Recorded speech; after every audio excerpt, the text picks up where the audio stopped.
Hi, everybody. Today I have the wonderful pleasure of talking to Ashlea Roe. Ashley, welcome. Thank you so much for doing this. Thank you. I am so excited to talk to you. Why don't you introduce yourself a little bit to everybody? How long have you been in sales and what is it that you do right now and where do you do it? So my name's Ashley and I'm from Dayton, Ohio. I work at a Chevrolet dealership and I've actually only been doing this for a month now. So I just got into it. I'm 21, so I'm still pretty young breaking into it. Yeah, I graduated college. I went to school for marketing and management information systems. That's what it's called. But I didn't like it at all. So it's a lot of numbers. I started out in computer science, didn't like that. And then once I was done, I was like, I do not want a job in this. I've always liked cars and I've always liked talking to people. And that's what they say the hardest thing about car sales is just going up and talking to anyone. I've been a server for the last like 4 or 5 years. So Yeah. talking, going up to random people and talking has never been an issue for me. I love talking to people. I love hearing stories and I love seeing smiles. So basically, that's just why I decided to get into the automotive industry. But I'm But you, also going to school full time alongside working at the dealership full time for real estate. So I kind of want to do something where I'm like selling houses and cars. which is perfect because there's such complementary jobs. It's like Mhm. people don't realize like how similar these two are. But I want to know what made you go into car sales. It could have been anything. How did you get into car sales? This is like a story. I was on vacation in Georgia and I was sitting there. I was like, I really don't know what I want to do, but I need another job soon. I'm tired of serving. Like, I don't want to be serving forever. And we were probably driving by some dealerships. I was like, you know what? Like, I think I could be really good at doing that. I've had sports cars my whole life, my whole driving life. I've always loved like everything about cars. My dad's a mechanic, so I know a ton about cars. Just started emailing dealership after dealership, and the ones I couldn't find their email, I would just drop it in their inquiry box. So like on the website where it would be like, "What car are you interested in?" I would just drop my whole resume in, and so finally I got a couple emails back. I got offered like a job at Lexus, Honda, but I ended up going with Chevrolet just because it was so close and I really liked the atmosphere when I walked in there more than anywhere else. Oh, that's amazing. And I love it that you're 1 month in because I want to get your perspective. What was a big misconception that you had that as soon as you joined or 1 month in, you realize, okay, that's not what I thought. What misconception can you dispel for us right now that you had at first? I was honestly shocked that so many people buy brand new cars. Like, I just never, so my family growing up, we never had a new car. We always were Facebook Marketplace. I've just never seen really anyone get a new car. So when I went into it, I kind of wondered who's going to be walking in here. Is there that many people? And it's actually shocking how many people just wake up and decide, oh, I need a new car today. So that was kind of a big misconception I had that oh, there's going to be a lot of competition because there's not going to be a lot of people who want cars, but completely wrong. Okay, I know it's only been a month, but I really want to know what was your like biggest fear or your biggest challenge that you've had to work on to start to get your groove with this. Tell me, get me into what's been going on this month in terms of like getting over fears or challenges that you had. I will say I have a really hard time with just beating myself down. And I say sorry a lot. So when my boss will say something, because I'm still learning, I mean, I just learned what an MSRP is. So when he would say something like, you can do this better, you can do this better, I would just beat myself down about it. And I've been getting better at realizing this is good criticism and this is just to help me. This isn't to like tell me that I'm not doing good and you suck. So that's been a big thing for me. It's just not beating myself down so much. And I'm an oldest child too, so I think it kind of comes with that. That it was just always ingrained in me that I have to be good at something no matter what. But it's okay to make mistakes, is what I'm learning. And I totally hear you. One of the things that I think is the hardest thing that car saleswomen or car salespeople have to deal with is daily rejection. It's like a whole boot camp on getting a thick skin. Can you tell me a little bit of what your experience has been with that? Was that something you ever had problems with? I know that I still do about dealing with rejection. What is that like in the sales world?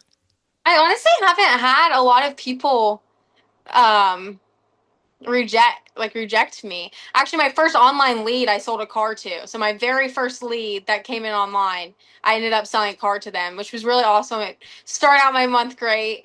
I sold 6 cars this month, which is pretty average for my dealership in a downtown city, where there's a million different dealerships down there. But the higher guys at my dealership were probably selling like 20. So I think 6 is good for my first month. But I haven't really had to deal with a lot of rejection, but I'm also used to it working at a restaurant. I'm just kind of used to people being kind of mean. That's terrible to say that that's something I'm kind of used to, but definitely people are a lot nicer when they're coming to buy a car than when their food comes out wrong at a restaurant. So Okay, it's a good thing. let's talk about customers a little bit. Do you have a favorite customer story so far? I just really like the older people. I had 2 old couples that bought cars, and they actually bought the same exact car. It was an Equinox Active in cacti green. So maybe it's just the cacti green Equinox drivers, but I'm from this area. I'm from 15 minutes away. I've lived here my entire life, so I know the area super well.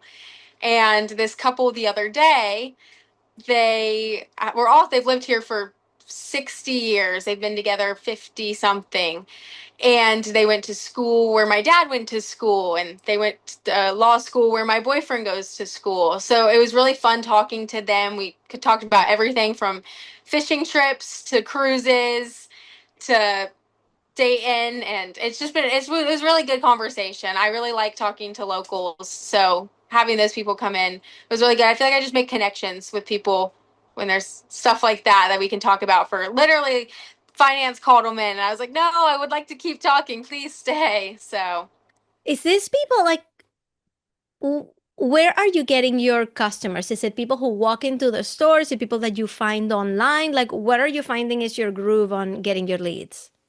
Before we hear the answer to that really juicy question from our guest, I wanted to tell you how I found her, how she ended up on this video in this interview.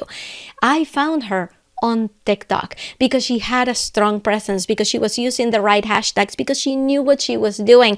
And that is how your customers find you. That is how you establish your authority in the marketplace. That is how car salespeople make their mark and take control of their careers, by being online. And you need to be on TikTok if you're not already. My name is Ina. I'm the AutoSocialGal, and I'm a social media strategist for car salespeople, for car dealerships. And I have helped hundreds of people with their online presence over the past decade. And now, for the first time ever, I have created a Mastering TikTok for Car Sales course that you can have right now and learn everything I know about how to show up on TikTok, attract your right customers, and also make the experience be right for you. It doesn't have to be silly dances. It doesn't have to be complicated scripts or skits. It can be whatever you want it to be. And in this course, I really put everything that I know so that you can have the kind of presence that is going to make you go from unknown to unforgettable, so that people want to drive 2 hours out of their way to come and buy cars from you. I have you with the list of equipment that you need, with all of the TikTok features. I am going to show you exactly around the app. I'm going to show you how to simplify the analytics process. You don't have to know everything right off the bat to be successful. I'm going to show you how to stand out with your unique personality. I'm going to show you the viral examples so that they inspire you and you know exactly what to post, and so much more. And all of this can be yours right now.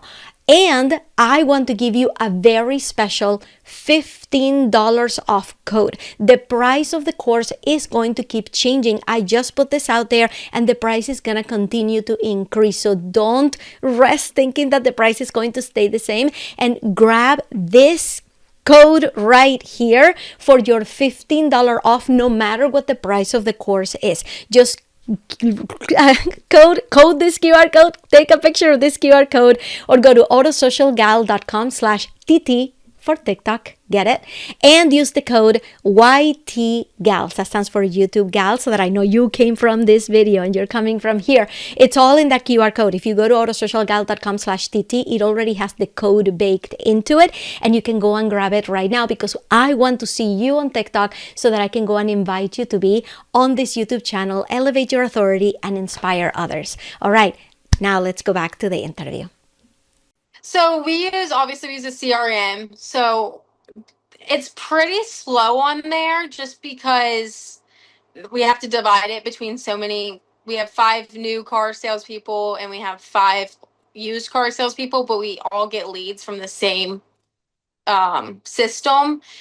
So I probably only have about 30 leads on there, and it's like Capital One, just different sources that send them to us. But most of the people I've sold to have just walked on the lot, and I've actually just been very lucky in the moment to be out there. For example, the other day I had someone call and ask about an Equinox. So I met them in the parking lot, showed them a couple of them. They ended up wanting to leave, so I let them go. I'm walking out, and this couple walks up to me and goes, "Hi, we're interested in looking at Equinox." And I just happened to have 2 keys in my hand to an Equinox, so it was just divine intervention, and I sold them a car. And then I guess I answer the phone a lot. I'm really quick. We have a competition on who can answer the phone the quickest, and I've like set mine up perfectly beside my mouse so that I can pick it up really fast and get to it. Nice. Oh, tell me more about that. Do they do that stuff at the dealership, like little contests and things like that? Can you tell me more about it?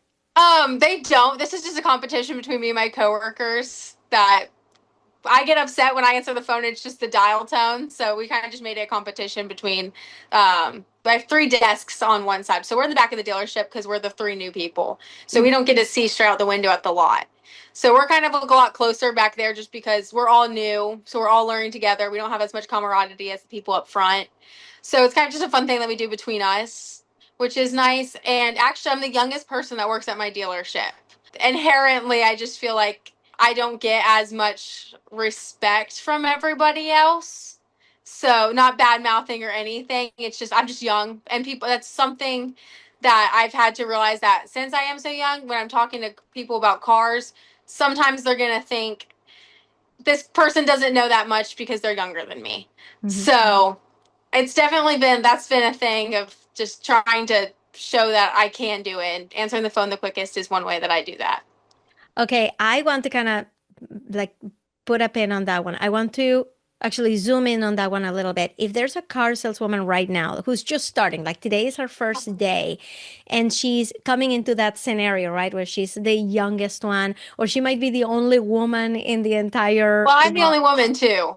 So, Perfect. Perfect. So somebody's listening right now who this is our first day and they're feeling intimidated and they're feeling like, I'm the youngest, I'm not going to get any respect. I am the only woman, which means that I'm just going to be left behind. What would you tell them to encourage them, or from your experience, like what has worked for you to get over those fears? think of it if you don't like spiders and you find a spider in your room. You have to think that that spider is more scared of you than you are of it. And I think it's a lot like that. I was super scared going into it.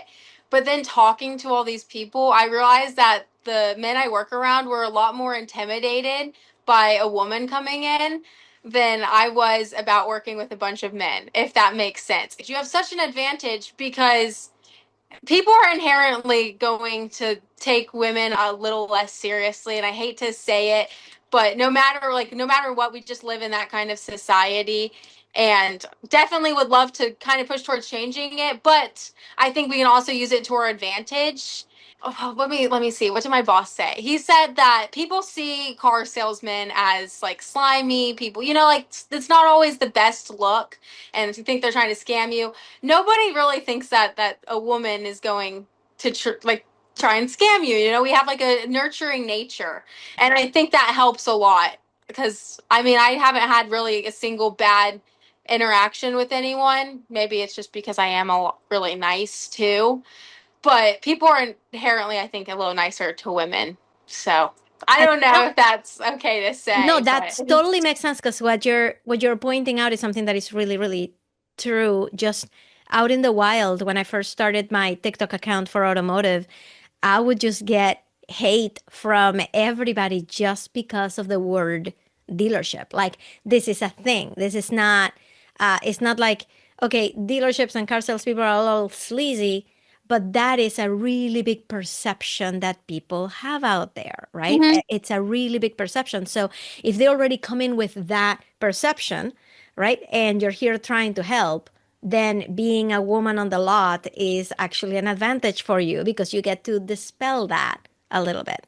Yeah. And one thing I always tell people too is like, I'm on your side. I get paid to sell cars. And if you get a bad experience from me, you're not going to tell your friends about me. You're not going to tell your family about me. I'm not going to get any referrals. And I'm not going to sell a car. So I am completely on the customer side. You know, I want to convince my manager to get this payment just as much as they do. So I think that's a really big thing too.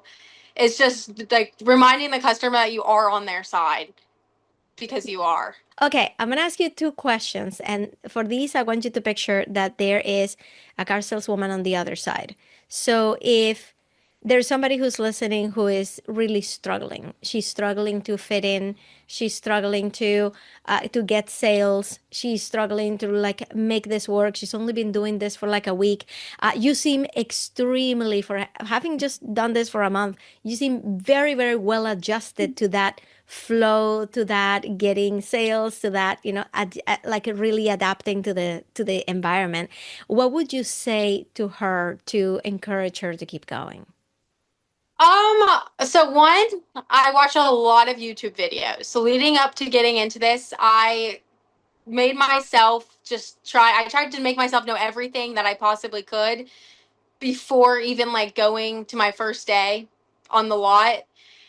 So I read a lot of books, watched a lot of YouTube, and I will say one thing that really helps me, and I don't know if this would work for everyone, but every single night before I go to bed, I lay in my bed and I just envision my life. I think it's a good fake it till you make it.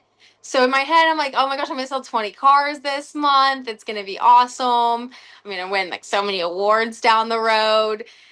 And I just think that really helps. You know, you build yourself up like that. Even if it doesn't happen, it's still like something to look forward to. And I think if you bring that energy, you're more likely to actually accomplish that. If you're saying there, oh, I'm only going to sell this many cars, it's going to be so bad, probably only going to sell that many cars and it's going to be pretty bad.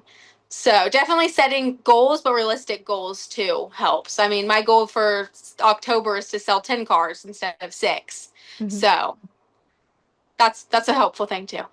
Amazing. And finally, you're already doing incredible.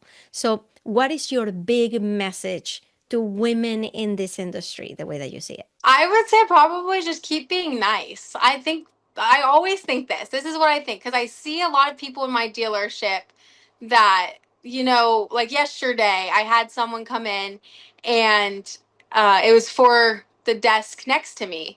It was his appointment, but he ended up having to do something and so he brushed it off on me. And the person that I was trying to sell a car to, they ended up having super bad credit score and they wanted a brand new Tahoe. It's like, unfortunately, I'm sorry, we're not going to be able to do that. He ended up just leaving. He didn't want to do anything else, and that was totally okay. And the guy at the desk next to me, he was like, I'm so sorry. He's like, he's freaking out about it. And I was like, you win some, you lose some. And I always say you catch more bees with honey than you do like sour pickles, is what I always say. That's not how the saying goes. But that's what I always say. And so I think it's just like you win some and you lose some, and it's okay. You know, it's going to happen. And I think that's also something that I learned serving is when you would get stiffed, that's just life. You win some and you lose some. And so don't get bummed out if someone walks out because there's going to be someone else that walks in. So I think that's a big thing to remember is that it's not you. It's not always you. So just be nice, be you, and good things will happen. That's all I'm gonna say. I love it. Really, no, thank you so much. You giving us so much gold, and I think you're a rock star. I Thank think you. you're gonna do so well. I totally see the whole you creating your own reality show at the dealership with your TikTok. I am gonna be following because I have so much faith that this is going to blow up way sooner than you think. So can you please share with everybody where they can find you, where they can follow you online? So I did start a separate Instagram account just for selling cars, a separate Facebook account. It's all called Ashley Sells Cars. I was very blessed with a unique name because I can get whatever tag I want on any of my social medias. I feel like a celebrity sometimes. So it's all Ashley Sells Cars, and then my TikTok's just Ashley Roe. So Love it. And we're going to be putting those links below.